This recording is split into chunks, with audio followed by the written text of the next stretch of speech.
അടിച്ചോടിക്കുമായിരുന്നു. ഞങ്ങളുടെ സ്ഥലമാണ്, നമ്മുടെ വീടിന്റെ അകത്ത് വന്ന് നിങ്ങളുടെ വീടിന്റെ അകത്ത് വന്നിട്ട് ആരെങ്കിലും കുടിൽ കെട്ടി സമരം ചെയ്യുമെന്ന് പറഞ്ഞാൽ അടിച്ചോടിക്കൂലേ? ഞങ്ങൾ മേടിച്ചിട്ടിരിക്കുന്ന സ്ഥലത്ത് വന്ന് കുടിൽ കെട്ടി സമരം ചെയ്താൽ അവിടെ അടിച്ചോടിക്കും. നൊണേശൻ എന്ന് പറഞ്ഞാൽ എനിക്കൊരു പേരിട്ട്, നൊണേശനാണ് കൂടുതൽ യോജിക്കുന്നത്, നൊണറായിയാണ് കൂടുതൽ യോജിക്കുന്നത്. നമുക്ക് നോക്കാം.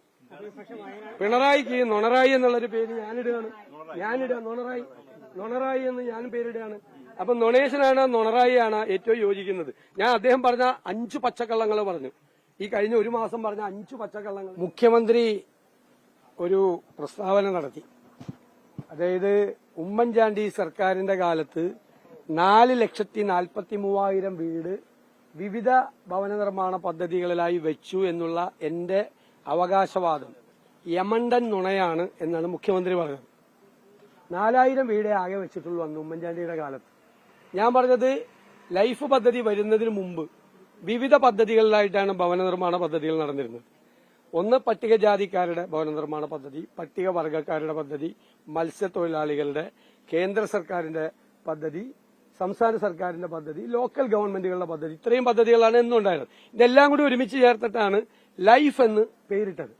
ഞാൻ എന്തുകൊണ്ടാണ് 4,43,000 വീട് ഉമ്മൻചാണ്ടിയുടെ കാലത്തുനിന്ന് വെച്ചതെന്ന് പറയാൻ കാര്യം, ഞങ്ങൾ നിയമസഭയിൽ ചോദിച്ച ചോദ്യങ്ങൾക്ക് ഈ പിണറായി സർക്കാരിലെ മന്ത്രിമാര് നൽകിയ മറുപടി എന്റെ കയ്യിലുണ്ട്.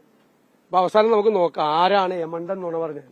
4,43,000 വീട് പണിതു എന്ന് ഞാൻ പറഞ്ഞപ്പോൾ 4,000 വീട് പണിതു എന്ന് പറഞ്ഞ മുഖ്യമന്ത്രിയാണോ നുണ പറഞ്ഞത്, ഞാനാണോ നുണ പറഞ്ഞതെന്ന് നമുക്ക് നോക്കാം. 16/5/2017 തദ്ദേശ സ്വയംഭരണ മന്ത്രിയായ KT ജലീലിനോട് ചോദിച്ച ചോദ്യത്തിന് ചോദ്യം നമ്പർ 4003 ഉത്തരമായി 2011-12 മുതൽ 2015-16 വരെയുള്ള കാലയളവിൽ ഇന്ദിരാ ആവാസ് യോജന പദ്ധതി പ്രകാരം 2,75,038 വീടുകൾ പൂർത്തീകരിച്ചിട്ടുണ്ടെന്ന് ഉത്തരം നൽകിയിട്ടുണ്ട്. എന്റെ കയ്യിലുണ്ട്, ആ ഉത്തരവുണ്ട്. 2,75,000 വീട് അപ്പൊ തന്നെയായി. ഇതുകൂടാതെ പട്ടികജാതി വികസന വകുപ്പ് മുഖേന 24,887 വീടുകളും പട്ടികവർഗ വകുപ്പ് മുഖേന 17,588 കുടുംബങ്ങൾക്കും ഭവന പദ്ധതി ആനുകൂല്യം നൽകിയെന്ന് മന്ത്രി AK ബാലൻ 30/6/2016 ചോദ്യത്തിന് ഉത്തരമായി നൽകിയിട്ടുണ്ട്. എന്റെ കയ്യിലുണ്ട് ആ ചോദ്യത്തിന്റെ ഉത്തരം. ഫിഷറീസ് വകുപ്പിന്റെ ഭവന നിർമ്മാണ പദ്ധതി പ്രകാരം 40,000 പേർക്ക് വീട് നൽകിയിട്ടുണ്ട്.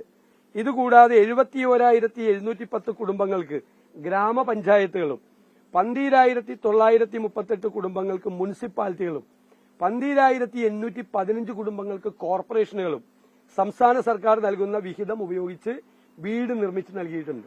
കോടിയേരി ബാലകൃഷ്ണന്റെ ചോദ്യത്തിന് ഉത്തരമായി ലഭിച്ച മുഖ്യമന്ത്രിയുടെ വകുപ്പിൽ വിവിധ പദ്ധതികളിലായി 4,000-ഓളം വീടുകളും നൽകിയിട്ടുണ്ട്. ഈ കണക്കുകൾ ഞാൻ പറഞ്ഞതല്ല, LDF മന്ത്രിമാർ നിയമസഭയിൽ നൽകിയ ഉത്തരങ്ങളാണ്. ഇനി കണക്ക് കൂട്ടാൻ പ്രയാസമുണ്ടെങ്കിൽ ഇപ്പൊ അതിനേക്കാൾ കൂടുതൽ വീടായി 4,58,976 ഇപ്പോ. കാരണം വേറെയും കുറച്ച് കണക്ക് കൂടി കിട്ടി ഞാൻ പറഞ്ഞതിന് ശേഷം. മനസ്സിലായില്ലേ? ഇതാണ് ഇന്ദിരാ ആവാസ് യോജന മന്ത്രി KT ജലീലിന്റെ നിയമസഭയിലെ ഉത്തരം. പറഞ്ഞിരിക്കുന്നത് 2011-12 മുതൽ 15-16 വരെ ഉമ്മൻചാണ്ടി ഭരിച്ചത്. ഇന്ദിരാ ആവാസ് യോജന പ്രകാരം അനുവദിച്ചത് 2,94,000 ആണെങ്കിലും ആ കാലയളവിൽ പണി തീർത്തത് 2,75,038 ആണ്. എല്ലാം ഇങ്ങനെ സെപ്പറേറ്റ് ആയിട്ട് എഴുതിയിട്ടുണ്ട്. അനുവദിച്ച വീടുകളിൽ 74.77 ഇത് പൂർത്തിയാക്കി എന്ന് പറഞ്ഞുകൊണ്ടാണ്. പിന്നെ മന്ത്രി അനുവദിച്ച അത് പൂർത്തിയാക്കി എന്ന് പറഞ്ഞിട്ടുണ്ട് അതിൽ തന്നെ. പിന്നെ വീണ്ടും ശ്രീ AK ബാലന്റെ മറുപടി, നിയമസഭയിലെ ഉത്തരം, AK ബാലന്റെ ഉത്തരം. അതിൽ അദ്ദേഹം ഞാൻ ഈ പറഞ്ഞതുപോലെ ഈ എല്ലാം ദുർബല വിഭാഗത്തിൽപ്പെട്ടവർക്കും വീട് പണിതിട്ടുണ്ട് എന്ന് പറഞ്ഞു. അതിൽ പറഞ്ഞിരിക്കുന്നത് പട്ടികജാതി വിഭാഗത്തിൽ ഒട്ടാകെ അനുവദിച്ച 24,900 32,559 വീടുകളാണ് കേന്ദ്ര സർക്കാർ അനുവദിച്ചിരിക്കുന്നത്. ഒരു വീടിന് കേന്ദ്ര സർക്കാരും കൊടുത്തിട്ടുണ്ട്. അദ്ദേഹത്തിന്റെ കണക്ക് കൃത്യമായിട്ട് എത്രയോ വീടുകളെന്ന് കൃത്യമായി പറഞ്ഞിട്ടുണ്ട്. ഇതെല്ലാം നിയമസഭയിൽ പിണറായി വിജയന്റെ മന്ത്രിസഭയിലെ മന്ത്രിമാര് തന്നെ. അപ്പൊ ഞാൻ 4,43,000 വീടെന്ന് പറഞ്ഞത് LDF മന്ത്രിസഭയിലെ മന്ത്രിമാർ നിയമസഭയിൽ തെറ്റിദ്ധരിപ്പിച്ച് ഉത്തരം പറയുക ഉമ്മൻചാണ്ടിയുടെ കാലത്തെ വീടിനെ പറ്റിയിട്ട്. അപ്പൊ ആരാണ് യമണ്ടൻ നുണ പറഞ്ഞത്? മുഖ്യമന്ത്രിയാണ് നുണ പറയുന്നത്. ഈ തെരഞ്ഞെടുപ്പ് കാലത്ത് നുണ തന്നെയാണ് പുള്ളി പറഞ്ഞുകൊണ്ടിരിക്കുന്നത്. നേരത്തെ അത്രയും പറയൂലായിരുന്നു മുഖ്യമന്ത്രി, ഇപ്പൊ നുണ തന്നെയാണ് പറഞ്ഞുകൊണ്ടിരിക്കുന്നത്. ഇപ്പൊ ജമായത്ത് ഇസ്ലാമിയുടെ കാര്യം വന്നപ്പോൾ ജമായത്ത് ഇസ്ലാമിയായിട്ട് എനിക്ക് ഒരു ബന്ധം ഉണ്ടായിരുന്നില്ല എന്ന് പറഞ്ഞു. അപ്പൊ ഞാൻ ജമായത്ത് ഇസ്ലാമിയെ അദ്ദേഹം LDF പിന്തുണ പ്രഖ്യാപിച്ചപ്പോൾ സ്വാഗതം ചെയ്തുകൊണ്ട് അദ്ദേഹം പറഞ്ഞ വീഡിയോ ക്ലിപ്പ് ഞാൻ ഹാജരാക്കി. അപ്പൊ അദ്ദേഹം സമ്മതിച്ചു. അപ്പൊ നുണ പറഞ്ഞ ആദ്യം ജമായത്ത് ഇസ്ലാമിയായിട്ട് ഒരു ബന്ധം ഉണ്ടായിരുന്നില്ല എന്ന് നുണ പറഞ്ഞു. ആ നുണ ഇപ്പൊ പറ്റില്ലല്ലോ. ഇപ്പൊ നിങ്ങളുള്ളതുകൊണ്ട് ക്യാമറ എനിക്ക് നുണ പറയാൻ പറ്റുക.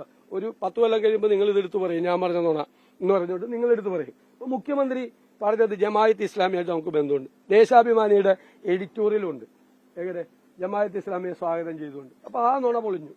പിന്നെ മൂന്നാമതൊരു നുണ പറഞ്ഞത് RSSുമായിട്ട് ഒരു ബന്ധമില്ല. RSSുമായിട്ട് ചില കാലങ്ങളിൽ ബന്ധപ്പെട്ടിട്ടുണ്ട്, ചില കാലങ്ങളിൽ ബന്ധപ്പെട്ടിട്ടില്ല എന്നുള്ള പാർട്ടി സെക്രട്ടറി പിണറായി വിജയന്റെ വീഡിയോ ക്ലിപ്പും ഞാൻ ഹാജരാക്കിയിട്ടുണ്ട്. അപ്പൊ നുണ പറഞ്ഞു. RSS ബന്ധത്തിലും ജമായത്ത് ഇസ്ലാമി ബന്ധത്തിലും എല്ലാം മുഖ്യമന്ത്രി നുണ പറഞ്ഞു. ഇപ്പൊ ഈ കാര്യത്തിലും കൂടി അദ്ദേഹം പറഞ്ഞിരിക്കുന്ന വാക്ക് ഞാൻ യമണ്ടൻ നുണ പറഞ്ഞു എന്നാണ്. ആകെ 4000 വീടേ വെച്ചുള്ളൂ. 4,43,000 എന്നുള്ളത് ഞാൻ പറഞ്ഞ യമണ്ടൻ നുണയാണ്. യമണ്ടൻ നുണ ആരാ? എന്നെ ഗീബൽസ് എന്ന് വരെ വിളിച്ചു അദ്ദേഹം. 1000 നുണ ആവർത്തിച്ച് പറഞ്ഞാൽ സത്യമായി മാറുമെന്ന് പറഞ്ഞ ഗീബൽസിനെ വരെ എന്നെ പ്രതിപക്ഷ നേതാവിനെ മുഖ്യമന്ത്രി ഗീബൽസ് എന്ന് വരെ വിളിച്ചു. ഞാൻ അദ്ദേഹത്തെ ഗീബൽസ് എന്നൊന്നും വിളിക്കുന്നില്ല. നല്ല പ്രായമായുള്ള ആളുകളെന്ന് ഞാൻ അപമാനിച്ച ഒരു വാക്ക് പോലും പറയില്ല. അതുകൊണ്ടാണ് എന്നെ മോശമായിട്ട് സംസാരിക്കുന്ന ആളുകൾ അവരുടെ പ്രായം എന്റെ പ്രായമാണെങ്കിൽ ഞാൻ പറഞ്ഞത് എന്നെ ഗീബൽസ് എന്ന് വരെ വിളിച്ചു. ആരാണ് ഗീബൽസ് എന്ന് ഇനി കേരളം വിലയിരുത്തട്ടെ. ഇത് എല്ലാം എഴുതി കിട്ടിയ ഉത്തരവാണ്. നിയമസഭയിലെ റെക്കോർഡിലുള്ള ഉത്തരങ്ങളാണ്. ഒന്നും വരില്ല. ഒരു ഓവർലാപ്പും ചെയ്ത് ഒരു കണക്കും വരില്ല. അല്ലല്ല അതല്ല. ഇല്ല അതിന്റെ അകത്ത് അത് സ്റ്റേറ്റിന്റെ വേറെ. അത് AK ബാലൻ കൃത്യമായിട്ട് പറയുന്നുണ്ട്. അതിന്റെ അകത്ത് കൃത്യമായിട്ട് പറയുന്നുണ്ട്. ഒരു ഓവർലാപ്പിംഗും ഇല്ല. കൃത്യമായിട്ട് നിങ്ങൾക്കെല്ലാം അതിന്റെ നോട്ട് തരാം. എല്ലാവർക്കും നോട്ട്. അല്ലല്ല ഇത് തീർക്കട്ടെ. വയനാട് ഇതിപ്പോ പെട്ടെന്ന് കൈരളി അങ്ങോട്ട് പോകല്ലേ. വേറെ ആർക്കെങ്കിലും ഇതുമായിട്ട് ബന്ധപ്പെട്ട ചോദ്യം ചോദിച്ച് തീർത്തിട്ട് നമുക്ക് വയനാട്ടിലേക്ക് പോവാം.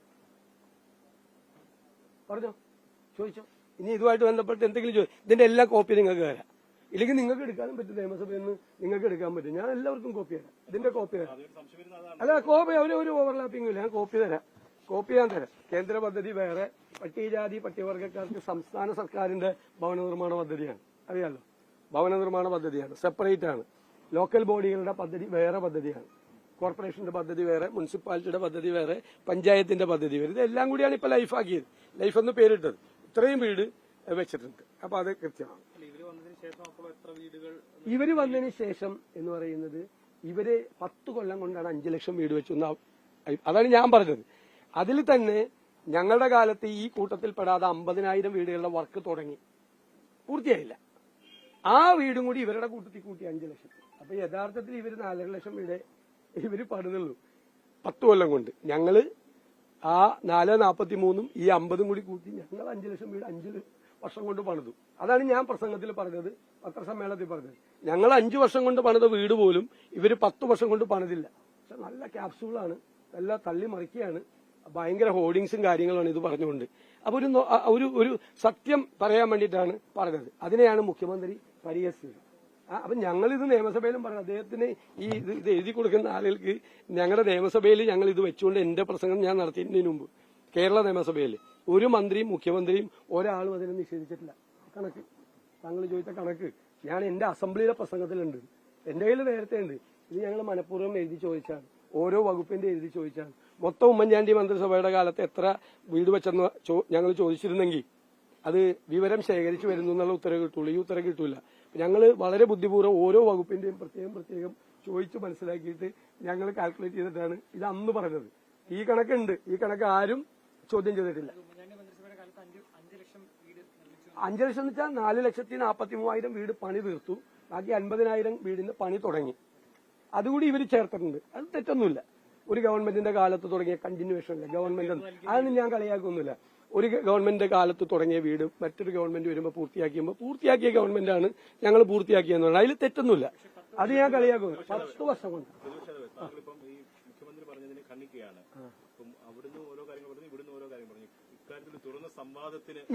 ഞാൻ തുറന്ന സംവാദത്തിന് ഞാൻ സാധാരണ ആരും ഡിബേറ്റിന് വിളിക്കാറില്ല. എന്നെയാണ് പണ്ട് ഡിബേറ്റിന് വിളിച്ചത്. ഞാൻ ഇക്കാര്യത്തിൽ മുഖ്യമന്ത്രിയുമായി ഒരു തുറന്ന സംവാദത്തിന് തയ്യാറാണ്. മുഖ്യമന്ത്രിയുമായി തുറന്ന സംവാദത്തിന് ഞാൻ തയ്യാറ്. എല്ലാ വികസന പ്രവർത്തനങ്ങളുടെ കാര്യത്തിലും എല്ലാം. ഇപ്പൊ വികസന പ്രവർത്തനങ്ങൾ എന്തൊക്കെയാണ് മുഖ്യമന്ത്രി പറയുന്നത്? വിഴിഞ്ഞം തുറമുഖം ശരിയാണ്, ഇപ്പോഴാണ് പൂർത്തിയായി. പക്ഷെ വിഴിഞ്ഞം തുറമുഖം മുഖ്യമന്ത്രി ഉമ്മൻചാണ്ടി തറക്കല്ലിട്ടപ്പോൾ പിണറായി വിജയൻ എന്നുള്ള പാർട്ടി സെക്രട്ടറി പറഞ്ഞത് ഇത് 6000 കോടി രൂപയുടെ റിയൽ എസ്റ്റേറ്റ് പദ്ധതിയാണ്. ദേശാഭിമാനി തലക്കെട്ട് കൊടുത്തത് കടൽ കൊള്ള എന്നാണ്. കടൽ കൊള്ള.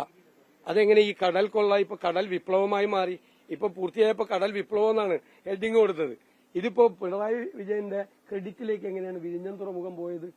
പിന്നെ ഗെയിൽ പൈപ്പ് ലൈൻ ഞങ്ങളുടെ കാലത്ത് ഇടുന്നുണ്ട്. ഗെയിൽ പൈപ്പ് ലൈൻ ഇടുമ്പോൾ ഇത് ഭൂമിക്കടിയിൽ ഒളിപ്പിച്ചു വെച്ച ബോംബാണ്, ഇത് ഇടാൻ സമ്മതിക്കരുത് എന്ന് പറഞ്ഞ ഒരാൾ ഇപ്പോഴത്തെ ഈ പിണറായി വിജയന്റെ മന്ത്രിസഭയിൽ വ്യവസായ മന്ത്രിയാ. എന്നിട്ട് ഗെയിൽ പൈപ്പ് ലൈൻ ഞങ്ങൾ കൊണ്ടുവന്നാണ് പറയുന്നത്. ഭയങ്കര സംഭവമാണ് ഇത്. ഞാൻ സംവാദത്തിന് തയ്യാറാണ്, എപ്പോ വേണമെങ്കിലും സംവാദത്തിന് തയ്യാറാണ്. ഏത് സമയത്തും അദ്ദേഹം പറയുന്ന സ്ഥലത്തും സമയത്തും ഞാൻ വരാൻ തയ്യാറാണ്. എല്ലാ വികസന കാര്യങ്ങളുടെയും കഴിഞ്ഞ UDF ഗവൺമെന്റിന്റെ കാലത്ത് നടന്ന വികസന പ്രവർത്തനങ്ങൾ തൊട്ട് ഈ വീടിന്റെ കാര്യം തൊട്ട് ഉള്ള എല്ലാ കാര്യങ്ങളും ഞാൻ സംവാദത്തിന് തയ്യാറാണ്. എപ്പോഴും സംവാദത്തിന് തയ്യാറാണ്. ഇത് സഭയിൽ പറഞ്ഞിട്ടുണ്ട്, റെക്കോർഡിലുണ്ട്. സഭയിൽ ഇതൊക്കെ റെക്കോർഡിലുണ്ട്. ഇത് സഭയിൽ. അതായത് ശബരിമലയെ കുറിച്ചാണ് പറഞ്ഞത്.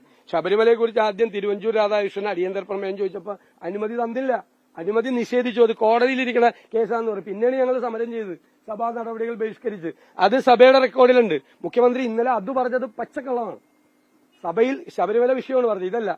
ശബരിമലയിൽ ഇത് ഉന്നയിച്ചിട്ടുണ്ടെങ്കിൽ, വിഷയം സഭയിൽ ഉന്നയിച്ചിരുന്നെങ്കിൽ കൃത്യമായ മറുപടി കൊടുക്കുമായിരുന്നു. ഞങ്ങൾ ഉന്നയിച്ചില്ലെന്ന് തിരുവഞ്ചൂർ രാധാകൃഷ്ണൻ നോട്ടീസ് കൊടുത്തപ്പോൾ ഇത് കോടതിയിലിരിക്കുന്ന വിഷയമാണ്, നിയമസഭയിൽ ചർച്ച ചെയ്യാൻ പറ്റില്ല എന്ന് ഗവൺമെന്റിന്റെ അഭിപ്രായമുള്ള സ്പീക്കർ പറഞ്ഞതാണ്. അതും പച്ചക്കള്ളമാണ് മുഖ്യമന്ത്രി പറഞ്ഞത്. നോട്ടീസ് കൊടുത്താണ്. അടിയന്തര പ്രമേയത്തിന് അനുമതി തന്നില്ല. പിന്നെയാണ് ഞങ്ങൾ സഭാ നടപടികൾ ബഹിഷ്കരിച്ച് ഞങ്ങൾ സമരത്തിന് പോയത്. CPM നിരന്തരമായിട്ട് ഉണ്ടാക്കുന്ന ഒരു നരേറ്റീവ് എന്ന് പറയുന്നത്, പ്രത്യേകിച്ച് നേതാക്കളെല്ലാം പറയുന്നത് താങ്കൾ തുടർച്ചയായിട്ട് നുണ പറയുന്ന രീതിയിലാണ് അതൊരു നരേറ്റീവ്. അതെന്തുകൊണ്ടാ പറയണെന്ന് മനസ്സിലായില്ലേ? എന്നെ കുറിച്ച് എല്ലാവരും പറഞ്ഞുകൊണ്ടിരുന്നത് എന്താ? ഞാൻ ഗ്രഹപാഠം ചെയ്തും എനിക്ക് അറിയാൻ പാടില്ലാത്ത കാര്യം ഞാൻ അറിയില്ല എന്ന് പറയും.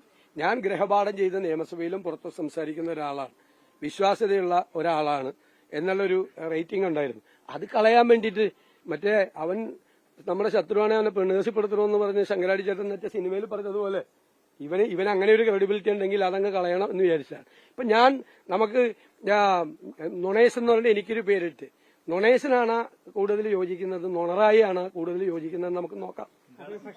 പിണറായിക്ക് നൊണറായി എന്നുള്ളൊരു പേര് ഞാനിടുക നൊണറായി എന്ന് ഞാൻ പേരിടുകയാണ്. അപ്പൊ നൊണേഷനാണ് നൊണറായി ആണ് ഏറ്റവും യോജിക്കുന്നത്. ഞാൻ അദ്ദേഹം പറഞ്ഞ 5 പച്ചക്കള്ളങ്ങൾ പറഞ്ഞു. ഈ കഴിഞ്ഞ ഒരു മാസം പറഞ്ഞ 5 പച്ചക്കള്ളങ്ങൾ ഞാൻ പറഞ്ഞു. അപ്പൊ ഞാൻ അങ്ങനെ പേരൊന്നും വിളിക്കുന്നില്ല. എന്നെ ഇരിക്കും 30 കാർഡാണ് 20 കാർഡും 10 വീഡിയോയുമാണ് എനിക്കെതിരെ കഴിഞ്ഞ 5 മാസമായിട്ട് എല്ലാ ദിവസവും AKG സെന്ററിൽ നിന്നിരുന്നത്. AKG സെന്ററിൽ പച്ചക്കള്ളങ്ങൾ പ്രചരിപ്പിച്ചുകൊണ്ടിരിക്കുകയാണ്. വയനാട് എന്താ തെറ്റിപ്പോയത്? അവിടെ ഞങ്ങൾ തുടങ്ങിയതേ. അവിടെ ഞങ്ങൾ സ്ഥലം ഏറ്റെടുത്ത് ഞങ്ങൾ അവിടെ കംപ്ലീറ്റ് ആയിട്ട് ഏരിയ വൈസ് ഇത് ചെയ്തു തുടങ്ങി. വീടുകളുടെ സ്ഥലം ഡിവൈഡ് ചെയ്ത് തുടങ്ങി കംപ്ലീറ്റ് ആയിട്ട്. അല്ലല്ല, അതൊക്കെ ആ പ്രൊസീജിയർ ഇല്ലാണ്ട് അവിടെ കംപ്ലീറ്റ് സ്ഥലം ഡിവൈഡ് ചെയ്ത് തുടങ്ങി. നിങ്ങൾ നിങ്ങൾ സർക്കാർ വെച്ച കേക്ക് അല്ലല്ല, ഇത് ഡിവൈഡ് ചെയ്യണ്ടേ ആദ്യം. ഈ സെന്റ് വെച്ച് അല്ലല്ല, അതിപ്പോ തൽക്കാലത്തേക്കുള്ള നമ്മളിപ്പോ മറയൊക്കെ ഇട്ടിട്ട് ചെയ്യുമല്ലോ സാധാരണ. അതുപോലത്തെ പ്രിക്കോഷൻസ് ആണ്. എല്ലാ വീടുകൾക്ക് വേണ്ടി തരംതിരിച്ച് സൈഡ് ചെയ്തുകൊണ്ടിരിക്കുന്ന പണിയാണ് നടന്നുകൊണ്ടിരിക്കുന്നത്. അല്ലല്ല, അതെല്ലാം അവിടെ നടക്കുന്നുണ്ട്. അതെല്ലാം അവിടെ എല്ലാ നടപടി. നിങ്ങൾ എന്തിനും ഇതിന്റെ പുറകെ പോകണം? നിങ്ങൾ സർക്കാർ പൂർത്തിയാക്കി എന്ന് പറഞ്ഞ് മുഖ്യമന്ത്രി പോയി ഉദ്ഘാടനം ചെയ്ത വീട്ടിലെ ആള് താമസമുണ്ടോ? ആള് താമസം തുടങ്ങിയില്ലല്ലോ. എത്ര ദിവസമായി? അല്ല, തെരഞ്ഞെടുപ്പിന് മുമ്പ് എന്തിനാ ഉദ്ഘാടനം ചെയ്തത്? അല്ല, അത് 1 കൊല്ലം കൊണ്ടാണ്, 1 കൊല്ലം 4 മാസം കൊണ്ടാണ് ചെയ്തത്. ഞങ്ങൾ 1 കൊല്ലം എടുത്തില്ലേ സ്ഥലം മേടിക്കാൻ? കേൾക്ക്, അല്ലല്ല, 1 കൊല്ലം എടുത്തോ സ്ഥലം മേടിക്കാൻ? 1 കൊല്ലം എടുത്തോ? സർക്കാർ 1 കൊല്ലം എടുത്തോ സ്ഥലം മേടിക്കാൻ? എടുത്തോ? ഞാൻ കേൾക്ക്, അതിന് പറയാം മറുപടി. 1 കൊല്ലം സർക്കാർ എടുത്ത സ്ഥലം ഞങ്ങൾക്ക് സ്ഥലം തരില്ല എന്ന് പറഞ്ഞപ്പോഴാണ് ഞങ്ങൾ സ്ഥലം അന്വേഷിച്ചു പോയി. ഞങ്ങൾ 4 മാസം കൊണ്ട് സ്ഥലം എടുത്തു. അതങ്ങനെ, അത് നിങ്ങൾക്കുള്ള വിവരമാണ്. ഞാനാണല്ലോ മുഖ്യമന്ത്രിയോട് സംസാരിച്ചത്, നിങ്ങളല്ലല്ലോ. ഞങ്ങൾക്ക് സെപ്പറേറ്റ് ആയിട്ടുള്ള സ്ഥലം തരില്ല എന്ന് പറഞ്ഞു. ഞങ്ങൾ 100 വീട് വെക്കുന്ന ഞങ്ങൾക്ക് സെപ്പറേറ്റ് ആയിട്ടുള്ള സ്ഥലം തരാതെ ഞങ്ങൾ എങ്ങനെയാണ് 100 വീട് വെക്കുന്നത്? അല്ലല്ല, മുഖ്യമന്ത്രി എന്നെയും കുഞ്ഞാലിക്കുട്ടിയെയും വിളിച്ചാണ് സംസാരിച്ചത്. അത് നിങ്ങൾക്കറിയില്ലല്ലോ. അല്ല, നിങ്ങൾക്കറിയില്ല. കൈരളി ലേഖനം എങ്ങനെ അറിയണത്? മുഖ്യമന്ത്രി പ്രതിപക്ഷ നേതാവിനെയും ഡെപ്യൂട്ടി ലീഡറെയും വിളിച്ച് നേരിട്ട് മറ്റേ അദ്ദേഹത്തിന്റെ ഔദ്യോഗിക മുറിയിൽ സെക്രട്ടേറിയറ്റിൽ വെച്ച് സംസാരിച്ച ഇയാൾക്ക് എന്താണ് അറിയാൻ പാടില്ല. അവിടെ അടിച്ചോടിക്കുവാണ്. ഞങ്ങളുടെ സ്ഥലമാണ്. നമ്മുടെ വീടിന്റെ അകത്ത് വന്ന് നിങ്ങളുടെ വീടിന്റെ അകത്ത് വന്നിട്ട് ആരെങ്കിലും കുടിൽ കെട്ടി സമരം ചെയ്യുമെന്ന് പറഞ്ഞാൽ അടിച്ചോടിക്കൂലേ? ഞങ്ങൾ മേടിച്ചിട്ടിരിക്കുന്ന സ്ഥലത്ത് വന്ന് കുടിൽ കെട്ടി സമരം ചെയ്താൽ അവിടെ നിന്ന് അടിച്ചോടിക്കും.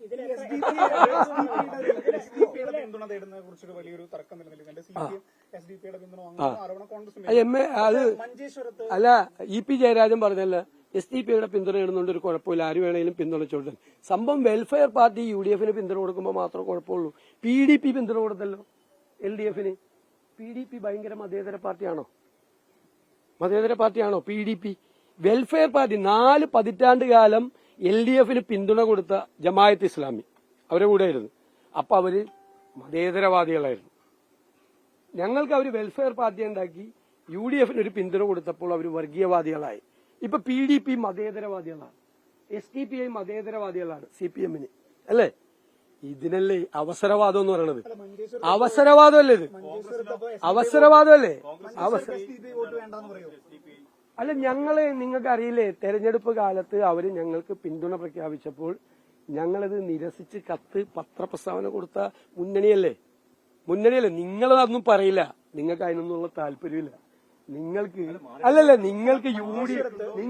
UDF-ന്റെ പുറകെ മൈക്രോസ്കോപ്പിക്കൽ. നിങ്ങൾ ആരെങ്കിലും ഈ PDP പിന്തുണ കൊടുത്ത ഒരു വിവാദമാക്കിയ? ഒരാളും ആക്കിയില്ല. നിങ്ങൾ വെൽഫെയർ പാർട്ടി ഞങ്ങൾക്ക് പിന്തുണ നൽകിയത് നിങ്ങൾ വിവാദമാക്കി. നിങ്ങൾ പലരും, എല്ലാവരെയല്ല പറയണത്. PDP LDF-ന് പിന്തുണ കൊടുത്തത് നിങ്ങളാരും വിവാദമാക്കിയില്ല. അതൊക്കെ സൗകര്യത്തിന്, CPM-ന്റെ സൗകര്യത്തിന് വേണ്ടിയുള്ള കുറെ ചാനലുണ്ട്, മനസ്സിലായില്ലേ? നുണ പറയുന്ന കുറെ ചാനലുകളുണ്ട്, കുറെ ഇഷ്ടം പോലെ നുണ ബോംബ് പൊട്ടി. അത് വെച്ചാൽ മതി. എന്ന് അല്ല, ഇപ്പോഴല്ലേ അവര് വിവാദത്തിൽപ്പെട്ടത്? അത് അവര് ഒരു പാർട്ടിയായി ഇവിടെ നിൽക്കുന്ന കാലത്ത് മുഖ്യമന്ത്രി പിണറായി വിജയൻ അവരുടെ വേദി പങ്കിട്ടിട്ടില്ലേ? അല്ല, അന്നൊന്നും അങ്ങനത്തെ വിഷയങ്ങളില്ലല്ലോ ഇവിടെ കേരളത്തിൽ. അന്നൊന്നും അങ്ങനത്തെ വിഷയങ്ങളില്ലല്ലോ.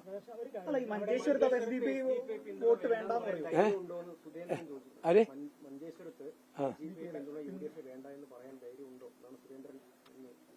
മഞ്ചേശ്വരത്ത് SDP-I സ്ഥാനാർത്ഥിയെ നിർത്തിയിരുന്നല്ലോ നേരത്തെ. അവര് നിർത്തിയിരുന്നല്ലോ. അത് ലീഗിന് വേണ്ടിയിട്ടാണ്, ആർക്ക് വേണ്ടിയിട്ടാണെന്ന് എനിക്കറിയില്ല പിൻവലിച്ചത്. പക്ഷെ നിങ്ങൾക്കൊരു കാര്യം, ഏതെങ്കിലും മുഖ്യമന്ത്രി നിങ്ങൾ ചോദിച്ച ചോദ്യത്തിന് മറുപടി പറഞ്ഞോ? SDP-I പിന്തുണ ഉണ്ടോ എന്ന ചോദ്യത്തിന് മുഖ്യമന്ത്രി മറുപടി പറഞ്ഞില്ല. നിങ്ങൾ ആദ്യം മുഖ്യമന്ത്രിയെ കൊണ്ടൊരു മറുപടി പറയിപ്പിക്കും. മറ്റേ ഓൾ ഇന്ത്യ റേഡിയോ ആവല്ലേ എന്ന് പറയാം. ഞാനൊക്കെ എത്ര നേരമായി, 3/4 മണിക്കൂർ പര്യടനം കഴിഞ്ഞു വന്ന് നിങ്ങൾ ചോദിക്കുന്ന എല്ലാ ചോദ്യങ്ങൾക്കും ഉത്തരം പറഞ്ഞിട്ടാ പോകുന്നത്. മുഖ്യമന്ത്രി പറയുന്ന സ്ഥലത്ത് സമയം